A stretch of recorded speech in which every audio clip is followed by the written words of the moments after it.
Magandang hapon mga ka-happy hour. At narito ang mga balita para sa MBC TV Network News Update, 5 PM edition.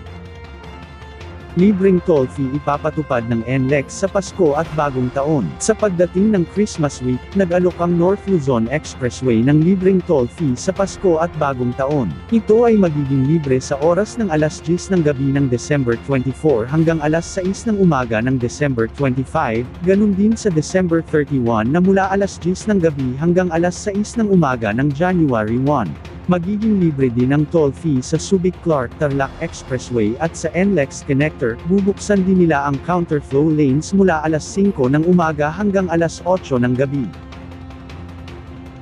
Sa iba pang balita, oil price rollback, aasahan sa susunod na linggo. Nakatakdang magpatupad ng bawas presyo ang mga kumpanya ng langis sa kanilang mga produkto sa susunod na linggo.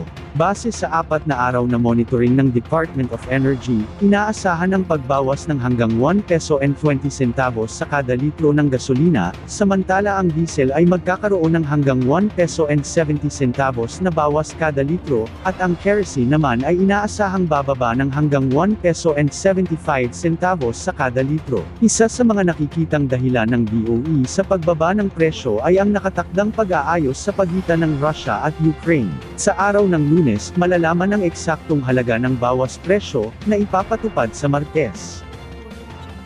Bago tayo magtapos, narito na ang Christmas countdown ngayong araw ng Sabado. 5 days na lang, Pasko na.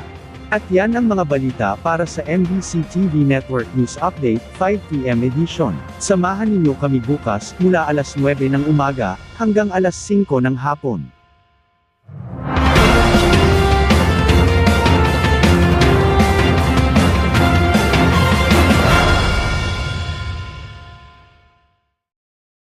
Mga ka-happy hour, kung gusto mong manood ang mga balita sa MBC TV Network News Update, mag-subscribe sa aming YouTube channel, i-like ang aming Facebook page, at i-follow sa aming TikTok account.